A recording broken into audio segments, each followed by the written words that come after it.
All right, I was asked to show what would be in a first aid kit.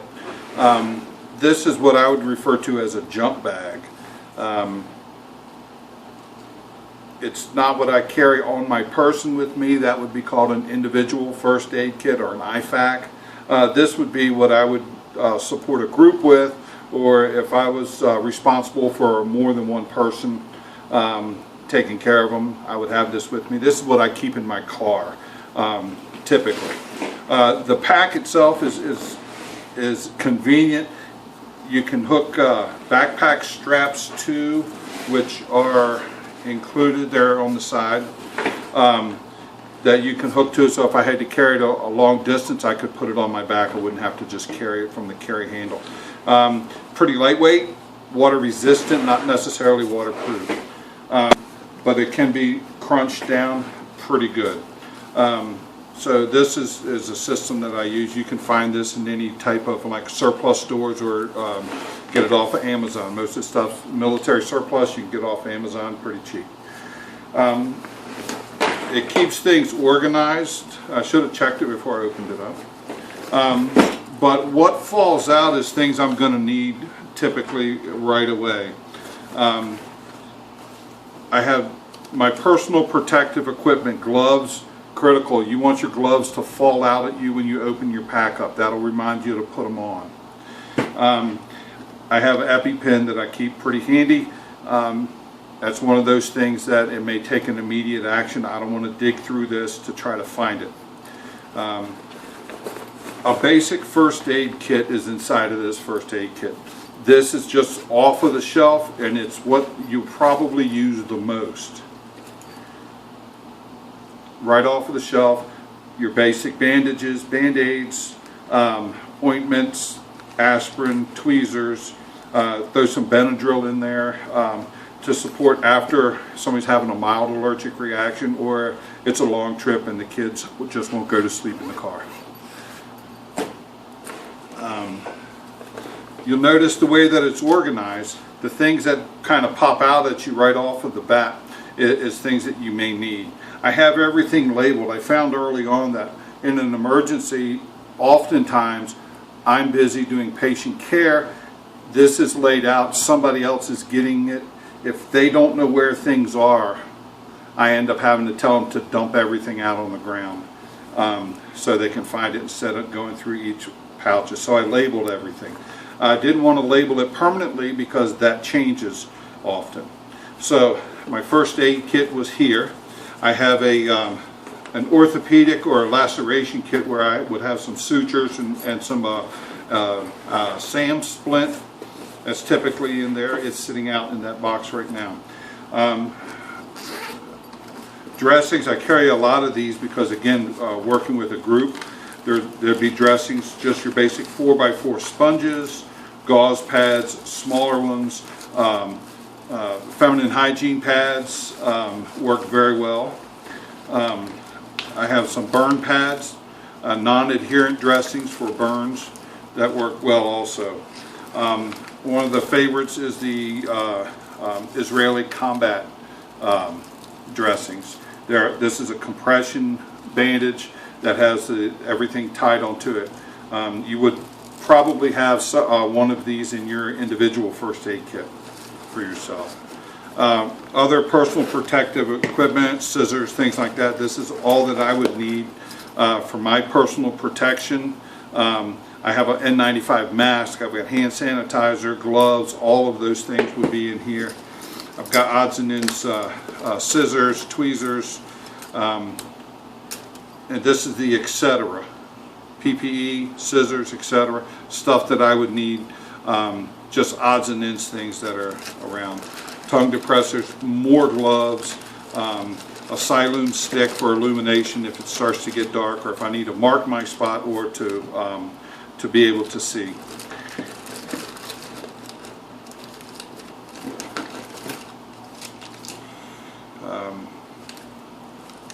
Other components that you may find in your basic first aid kit. Those are for dressings. Let's see, here we have bandages. This is a bandage is something that holds the dressing, what is applied to the wound, that you hold it on. I've got different roller bandages. I'm a big fan of Vet Wrap. This is the brand name. Vet Wrap is a type of bandage that is self-adherent, that is elastic, that offers some tension, that holds very well. Big fan of that. I'm also a big fan of electric tape. Good quality, UL listed electric tape. Again, it's elastic, it's adherent. It may not stick to wet surfaces, but it will stick to itself. And so you can still put this around. We've used this as a tourniquet before, and it's worked very well. It functions great. I like electric tape.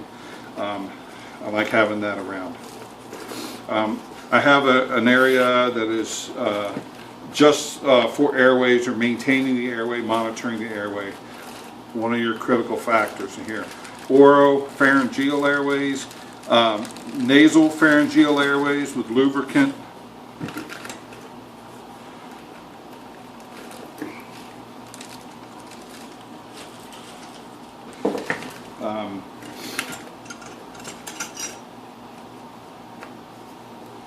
More PPE, never have too much of that. Stethoscopes to monitor how a person's breathing quality, also to monitor placement of a tube if I was to put a tube in. I carry laryngoscope for adults. I use the Miller and the Mac blades. For pediatrics, it's just the basic straight blade for that. And you may not have a need for something like that in your kit. I do. I like to see if I'm going to place a tube in somebody, I want to make sure it's in the right spot and have those things. These are 18 gauge needles that I would use for, again, for airway, for pediatric, for instance. I do a transtracheal jet insufflection, or to be able to, I've actually had to use them, so I just keep those handy with me anytime as far as maintaining an airway for a kid. It'll actually work even for an adult to maintain an airway for them without having to cut a trach in. Carry McGill forceps, believe it or not. These things have they've saved several people's lives that I was responsible for, that I can, with the laryngoscope, open up an airway and go in and pull out an airway obstruction without having to do a trach or anything like that. It is just a uniquely designed a tool that's very useful. I found it very useful, and it's one of those things I just don't want to be without. Again, I keep, because of the airway, I keep several different types of tape in here to secure an airway in place once I've placed one. I don't carry ET tubes in here. I do have them, but I don't carry them in this kit at all times. But when I do, when I'm going to place a tube in somebody, I'm going to make sure that it stays secure. I've actually made an ET tube out of other material as needed. This type of tape, I'm not sure, it is an electrical tape, but I've never seen any tape that's stronger than this. It is a fabric style tape. I don't have my glasses on. Let's see. It is an electrical tape made by 3M company. It is a fabric tape though, but I've never seen a tape so strong with this. You could tow your truck with it. Not literally, but it's good stuff.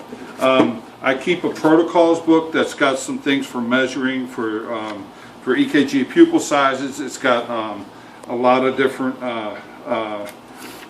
things. It's a good book of data. It's a book of knowledge that you can have, and it'll also, it's got ACLS protocols and things like that in there that will help you work through a stressful situation. It'll just gives you all the different dosages and everything else for medications, chemical agents, their characteristics, things like that. So I keep one of those. Handy also. And in case I get somebody on a radio that I'm talking to that wants to know a person's pupil size or any of those kinds of things, I can use this as a quick reference without having to guess. And when you're under stress, you think you're going to remember everything, I guarantee you won't. So having something you can back up to is a comfort. Again, here's the backpack straps I was talking about earlier. Keep them packed away. I don't keep them on there because you got a bunch of loose straps hanging around. It just causes problems. So That's my my jump bag. That's what I keep in it.